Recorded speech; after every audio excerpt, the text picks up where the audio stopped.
Halo, Narasi Pagi kembali lagi bersamaku Juan Robin dengan beberapa berita terkini.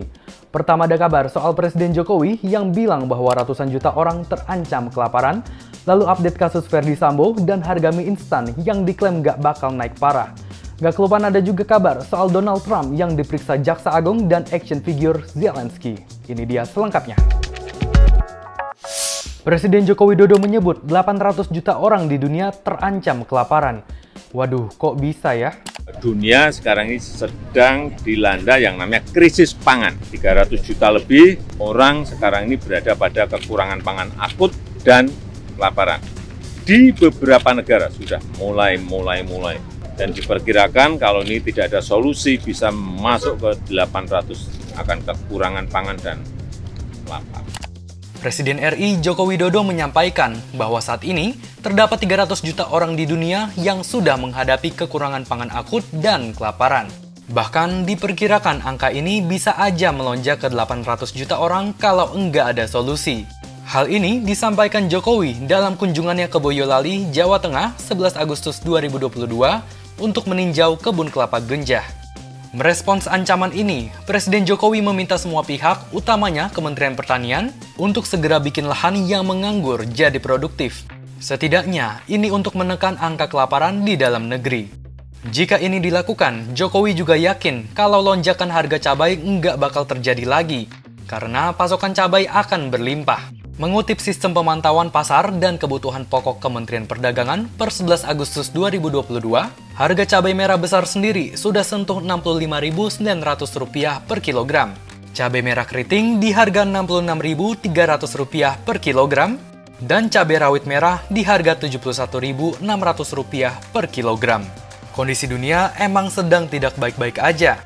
Usai terdampak berbagai permasalahan global macam perang Rusia-Ukraina dan pandemi COVID-19.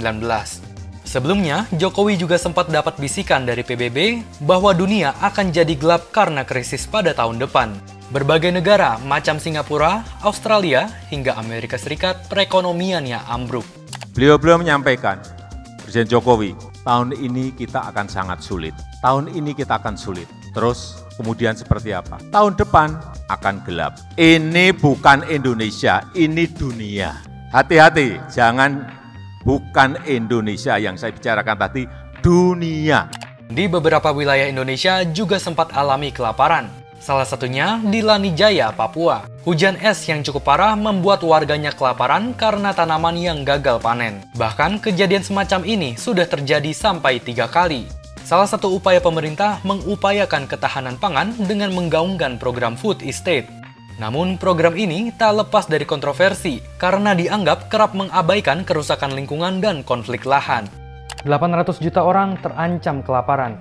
Semoga dunia bisa lekas membaik dan jangan sampai krisis lebih parah melanda Indonesia. Satu persatu misteri soal tewasnya Brigadir Yosua mulai terungkap. Atas hal ini, pihak keluarga Brigadir Yosua meminta pemulihan nama baik. Permintaan itu disampaikan keluarga setelah Kapolri Jenderal Listio Sigit Prabowo mengumumkan bahwa Brigadir J dibunuh oleh atasannya, ex-Kadif Propam Polri Irjen Ferdy Sambo pada Selasa 9 Agustus 2022.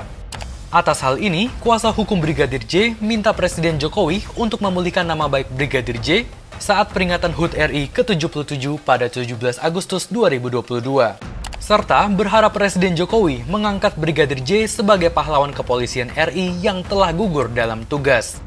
Sementara itu, pihak keluarga yakni Tante Yosua, Roslin Simanjuntak berterima kasih kepada pihak yang membuat kasus ini semakin menemukan titik terang. Dia juga berharap Kapolri mengungkap motif di balik kematian Brigadir Yosua, serta berharap agar kasus ini diusut hingga tuntas. Sebelumnya, Kapolri Jenderal Listio Sigit Prabowo menyebut bahwa tim sus menemukan sejumlah bukti adanya dugaan tindakan penghalangan proses penyidikan. Selain itu, tim sus juga menemukan fakta bahwa tidak ada peristiwa tembak-menembak seperti yang dilaporkan pada awal kasus ini diumumkan.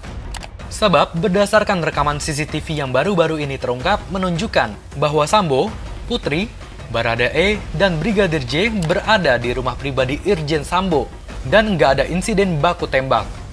Sementara itu, pengacara keluarga Brigadir J, Kamarudin Simanjuntak menyatakan, Brigadir J tahu rahasia dari Ferdy Sambo mulai dari perzinahan hingga bisnis gelap seperti judi. Menurut Kamarudin, yang buat Sambo marah adalah karena Brigadir Yosua dianggap membocorkan rahasia ke istri Sambo, Putri Chandrawati. Dan itu buat Sambo dan Putri ribut. Hingga kini, Kabar Reskrim Polri, Komjen Pol Agus Andrianto belum angkat suara terkait dugaan motif pembunuhan Brigadir J. Agus sebelumnya memastikan kalau pihaknya nggak bakal menyampaikan motif dugaan pembunuhan Brigadir Yosua karena menurutnya terlalu sensitif dan untuk menjaga perasaan semua pihak. Dalam keterangannya kepada tim Sus Polri pada pemeriksaan pada Kamis malam 11 Agustus 2022, Ferdi Sambo mengaku membunuh Brigadir Yosua karena marah setelah mengetahui istrinya, Putri Chandrawati, mendapat pelecehan, di mana semua keterangan yang diungkap saat awal kasus ini mencuat setelah terbantahkan. Bahwa di dalam keterangannya, tersangka FS mengatakan bahwa dirinya menjadi marah dan emosi setelah mendapat laporan dari istrinya PC yang telah mengalami tindakan yang melukai harkat dan martabat keluarga yang terjadi di Magelang yang dilakukan oleh almarhum Joshua. Dalam pesan tertulis Sambo yang disampaikan melalui pengacaranya Arman Hanis, Sambo bilang dirinya melakukan perbuatannya guna menjaga dan melindungi martabat keluarganya. Ferdi Sambo juga minta maaf kepada institusi Polri karena tindakannya mencederai kepercayaan publik terhadap Polri. Tak hanya Ferdi Sambo, semua pihak yang terkait dalam rekayasa kasus ini sedang diusut. Selain Irjen Pol Ferdi Sambo, tim Sus juga menetapkan 3 tersangka lainnya, yakni Barada Richard Eliezer, Bribka Riki atau RR, dan Kuat Maruf. Satu persatu fakta mulai terungkap, meskipun masih banyak PR buat polisi untuk mengungkap semua misterinya.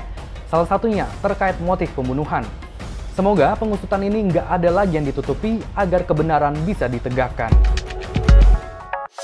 Beberapa waktu terakhir beredar kabar bahwa harga mie instan di Indonesia bakal naik 3 kali lipat. Namun Menteri Perdagangan Zulkifli Hasan menepis kabar ini. Menteri Perdagangan Zulkifli Hasan memastikan kenaikan harga mie instan nggak bakal parah. Pasalnya, ia menyebut lawatan Jokowi ke Rusia telah membawa dampak baik bagi ketersediaan dan pasokan gandum di Indonesia yang bikin pasokan gandum bebas diakses. Mendak bahkan berujar bahwa harga gandum bakal turun pada bulan September mendatang. Kenaikan harga ini juga ditepis oleh Direktur PT Indofood Sukses Makmur Tbk. Franciscus Welirang membantah kabar soal kenaikan harga mie instan imbas naiknya harga gandum. Sebab menurutnya, komponen dalam pembuatan mie instan yang berasal dari tepung terigu enggak serta-merta 100% berasal dari bahan baku gandum. Sebab komponen terigunya juga enggak besar-besar amat. Franciscus Welirang yang juga menjabat sebagai Ketua Umum Asosiasi Produsen Tepung Terigu Indonesia mengaku, sejauh ini belum ada anggotanya yang mengeluh soal tersendatnya distribusi gandum. Sebelumnya, potensi kenaikan harga mie sampai 3 kali lipat ini disampaikan oleh Menteri Pertanian Syahrul Yassin Limpo pekan lalu. Ia menyebut kenaikan terjadi karena ratusan ton gandum tertahan akibat perang Rusia dan Ukraina. Nah lo, yang mana nih yang bener? Semoga harganya nggak naik ya, biar kantong anak kosan bisa aman. Setelah kemarin rumah Donald Trump digerebek, kali ini ia diperiksa oleh Jaksa Agung. Gimana ya hasilnya? Mantan Presiden AS Donald Trump diperiksa oleh Jaksa Agung New York, Letitia James, dalam dugaan penipuan yang dilakukan perusahaan bisnisnya, Trump Organization. Pemeriksaan dilaksanakan selama 6 jam pada 10 Agustus 2022. Namun, pemeriksaan ini enggak berbuah hasil. Trump memilih untuk menolak menjawab semua pertanyaan dari Jaksa Agung. Ia memilih untuk meminta amandemen kelima atau hak istimewa individu untuk tetap tutup mulut. Ini demi melindungi diri sendiri dari tuntutan saat diinterogasi. Perusahaan Trump dicurigai melebih-lebihkan nilai properti dan real estate ketika mengajukan pinjaman ke bank. Di saat yang bersamaan, perusahaan Trump turut disebut menurunkan harga properti perusahaan agar bisa bayar pajak lebih murah lagi. Tuduhan ini pun dibantah Trump dan keluarganya. Menurutnya, penyelidikan ini dianggap lebih bermotif politik saja. Anak Donald Trump, Eric, juga mengecam sang jaksa dengan menyebutnya sebagai jaksa agung paling korup di Amerika Serikat.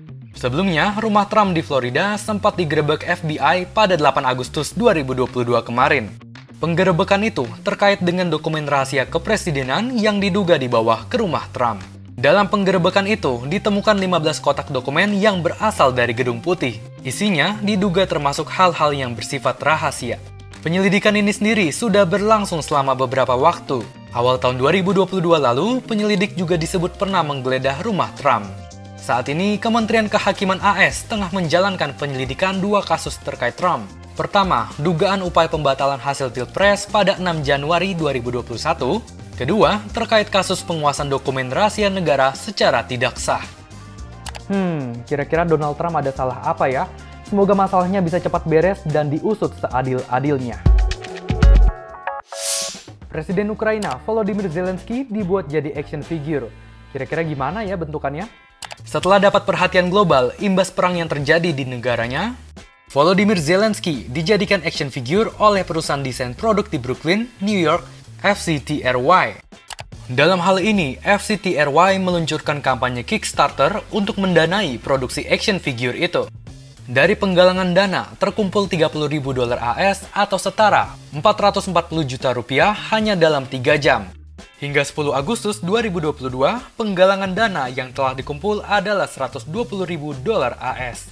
Penggalangan dana sendiri akan ditutup hari ini, Jumat 12 Agustus 2022. Kepala Eksekutif dan Direktur Kreatif FCTRY menyebut action figure Zelensky dibuat karena dirinya adalah pemimpin yang sempurna dan inspiratif. Sejak Ukraina diserang Rusia, Zelensky selalu jadi garda terdepan membela negaranya. Nah, hasil penjualan action figure ini akan didonasikan ke warga Ukraina. Di mana action figure itu dicetak oleh seniman Seattle, Mike Levitt, yang dibuat dari tanah liat dan dengan tinggi 15 cm. Action figure itu pun akan diproduksi massal dengan bahan plastik di China dan akan mulai didistribusikan pada Maret 2023 nanti. Action figure itu sendiri dijual dalam beberapa paket. $20 untuk satu action figure original, $40 untuk satu action figure original dan satu action figure in black, serta $100 untuk 6 action figure original. Selain action figure dari FCTRY, perusahaan Citizen Brick juga memproduksi action figure Zelensky. Joe Trupia, pemilik Citizen Bricks, mengatakan produksi action figure ini bertujuan untuk penggalangan dana bagi masyarakat Ukraina. Dalam 1 jam, mereka berhasil menjual $145.000. Gimana menurutmu soal action figure Zelensky? Kira-kira action figure Putin bakal ada nggak ya? Itu dia 5 sarapan informasi kita hari ini. Narasi Pagi akan kembali lagi Senin pekan depan, pukul 8 waktu Indonesia Barat, live di Instagram Narasi Newsroom dan Mata Najwa. Sehat, semangat terus semuanya. Bye-bye.